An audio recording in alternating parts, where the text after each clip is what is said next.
বিসমিল্লাহির রহমানির রহিম। আসসালামু আলাইকুম ওয়া রাহমাতুল্লাহি ওয়া বারাকাতুহু।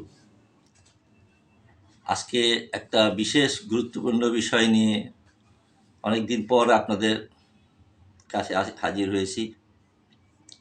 বাংলাদেশের মুসলমান অত্যন্ত সরল।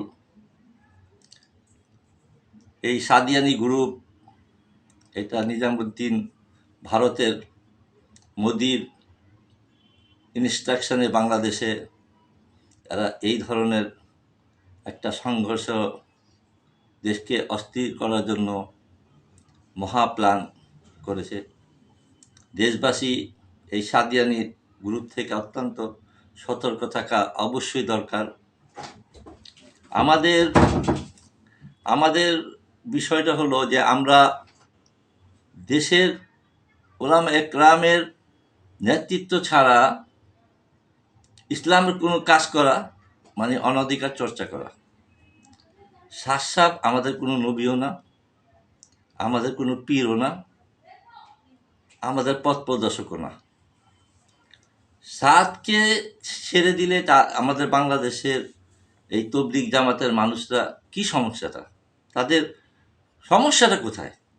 সাদকে আনতে হবে, সাদকে আমির মানতে হবে, এইটা তো ইসলামে নাই। তারা যদি ইঞ্জিনিয়ার হয়ে ডাক্তারি অপারেশন আরম্ভ করে দেয়, তাহলে রুগীর যা হাল হবে, এই দেশে ইসলামেরও তাই হাল হবে। আসলে ওলামা একরামের আগে একটু ভুল হয়েছে, রশি তাদের হাতে ছেড়ে দেওয়াটা। যখন তবলিগ ইলিয়াস রহমতুল্লাহ আলাইয়ের সময় থেকে নিয়ে ইন্ডিয়ায় নিজামুদ্দিনকে মার্কাজ রেখে সারা বাংলাদেশে, সারা পৃথিবীর মানুষ কাজ করতেছিল, তখন সমস্ত ওলামা একরামের পরামর্শক্রমেই, ওলামা একরামের নেতৃত্বেই এই কাজটা সংগঠিত হয়েছিল। যখন হক্কানি ওলামা একরামের মার্কাজ থেকে যখন একটা প্রভাব কমে গেল, সাদ কান্দলবির এই সুযোগে সে তার আমিরি বজায় রাখার জন্য গায়ে মানে না আপনি মরল, সে আমির হয়ে গেল। দারুল দেওয়ানের ফতোয়াতে মানে না, সে কোনো মুরব্বীর কথাও মানে না। আর আমাদের এখানে সাতপন্থী যারা আছে, তারা ওই সাদিয়ানি সাতকে মুরব্বী ছাড়া কোনো মুরব্বী মানে না। বাংলাদেশের ওলামা একরাম এই দেশের মধ্যে যে ইসলামের জন্য কাজ করে গেছে, তবলিগ কাকে বলে? তবলিগের অর্থ তো ব্যাপক। এটা হযরত ওলামা একরামরা নাম দিয়েছে তবলিগ, তাই তবলিগের নাম, এই নামকরণ হয়ে গেছে। আসলে তো এটা ইসলাম, নিজেকে সংশোধন করা। তাবলিগের অর্থ ব্যাপক, এটাও আমার মনে হয় এই সাতপন্থীরা জানে না। 2018 সালে টঙ্গীর ময়দানে যে হিংসাত্মক ঘটনা ঘটিয়েছিল, ওলামা একরাম, ছাত্র, হাফেজ, মাওলানা, এদেরকে পুঙ্গত্ব জীবন যাপন করতে হইতেছে। এখনো অনেকে শহীদ হয়ে গেছে। তাদের উগ্রতা সেই 18 সালে প্রকাশ পেয়েছিল। তখন ওলামা একরাম এর কানে পানি গেছে যে আসলে তো বাস্তব তো এরা তো তবলিগ করতে আসে নাই, এরা নেতৃত্ব পাওয়ার জন্য, যেমন সাদের ভিতরে যে নেতৃত্বের লোক, এই সাতপন্থীদের ভিতরে নেতৃত্বের লোক। আজকে যে ঘটনাগুলি ঘটানোর চেষ্টা করতেছে, এর পিছনে কিন্তু বৃহৎ ইন্ডিয়া তো আমাদেরকে, এই বাংলাদেশের মানুষকে অস্থির যত রাখতে পারবে তাদের জন্য ভালো। কারণ তারা জানে বাংলাদেশের মানুষ শান্তিতে থাকলে পরে 7 সিস্টারের ভিতরে কাজ করতে পারে। এবং আমাদের যে 18-16 বছর এখানে আমরা যে চুইসা খাইছি সিরিজ দিয়া, সেই খাওয়াটা তো এখন বন্ধ হয়ে গেছে। সেটা আবার কিভাবে চালু করা যায়? 71-এর পর থেকে যে কয়বারই আওয়ামী লীগ এসেছে, ভারত যতটুক পারছে তার সুবিধা আদায় করে নিয়ে গেছে। বিএনপির সময় কিছুটা নিচে, কিন্তু কম। বিএনপি তাদের সব কথা রাখেনি। তো তারা দেখছে যে মীর জাফর যেভাবে সিরাজউদ্দৌলাকে ধ্বংস করেছিল, তার উসিলায় বাংলাদেশের মধ্যে এই এই দলটা, আওয়ামী লীগ নামের দলটা, এরা বাংলাদেশকে শেষ করার জন্য, কারণ তার পিতার রক্তের বদলা দেওয়ার জন্য আসলে সে বাস্তবতা বাংলাদেশকে এই ধরনের অবস্থায় ফেলে দিয়েছে, এবং কীভাবে টাকা পয়সাকে বাইরের দেশে পাঠিয়েছে সবসময় হয়েছে। কিন্তু এটা অত্যন্ত অতিরিক্ত, দেশকে একদম পুঙ্গ ব্যঙ্গনীকে পুঙ্গ বানিয়ে দিয়েছে।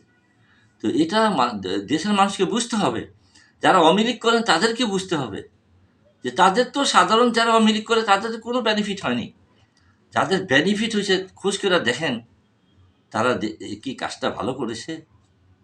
আমাদের দেশপ্রেমিক সেনাবাহিনীর পদক্ষেপ যদি না থাকতো, আজকে আমরা এই গাজার মতো অবস্থা আমাদের হয়ে যেত, চতুর্দিক দিয়ে ইন্ডিয়া কিন্তু গ্রাস করে নিত।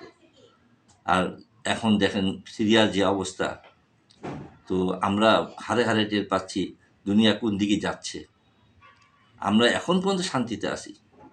এই সাতপন্থীদেরকে সরকার যদি কোনো পদক্ষেপ, কঠিন পদক্ষেপ না নেয়, তাহলে দেশের মধ্যে যা বুমারিং হবে সেটা সরকার সামাল দিতে পারবে না।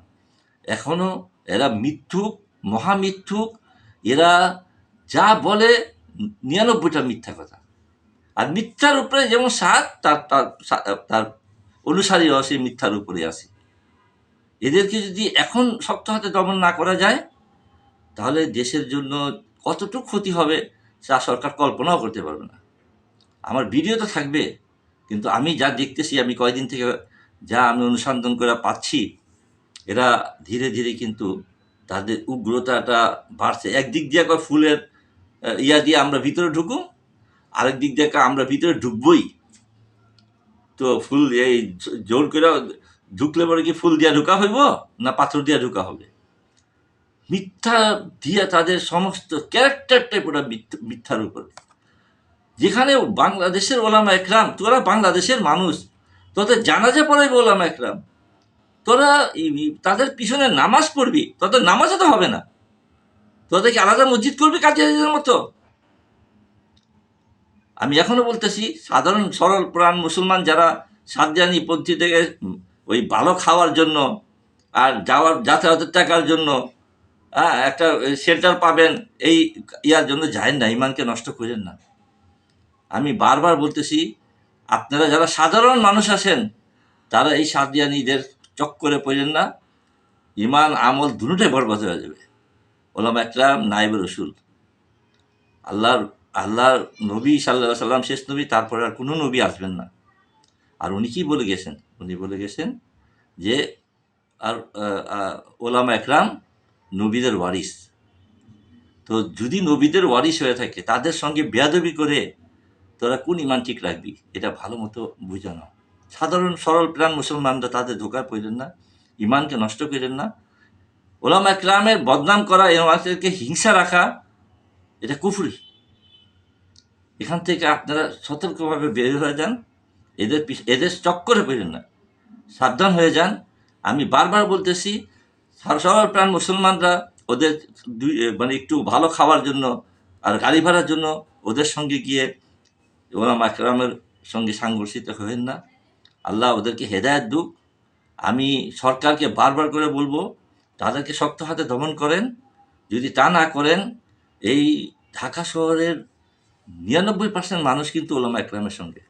পুরান ঢাকার মানুষ কিন্তু এই মুফতি দিন মোহাম্মদ খান, শামসুদ্দৌলা ফরিদপুরি রহমতুল্লাহ আলাহ, হাফিজ জুজুর রহমতুল্লাহ, পীর জুজুর রহমতুল্লাহ আলাহ, তারপরে আমিনী রহমতুল্লাহ আলাহ, শাইখুল হাদিস রহমতুল্লাহ আলাহ, আরও অনেক ওলামা একরাম যারা বুজুর্গানে দিন ছিলেন, তাদের সংস্পর্শে থেকে কিন্তু বড় হয়েছে। পুরাতন ঢাকার মানুষ যদি একবার গরম হয়ে যায়, আপনি কিন্তু কন্ট্রোল করতে পারবেন না। আমি বলে দিতেছি, ওদেরকে শক্ত হাতে দমন করেন, শক্ত হাতে এখনই দমন করার সময়। যদি তা না করেন, আপনি এর পরিণতিটা দেশের জন্য অত্যন্ত অনেক খারাপ হবে। আমরা সেনাবাহিনী, প্রশাসনিক যারা আছে, তাদেরকে আমরা আকুল আবেদন জানাবো, তারা যেন এই বিষয়টাকে অত্যন্ত গুরুত্বের সঙ্গে দেখে তাদেরকে শক্ত হাতে দমন করে ওলামা একরামের নির্দেশে এই দেশে তবলিগ চলবে। কোনো সাদের কোনো কথা এখানে চলবে না। সাদ বিতর্কিত, সাদকে এই দেশে আনা তো দূরের কথা, তার নামও আমার মনে হয় নেওয়া উচিত হবে না।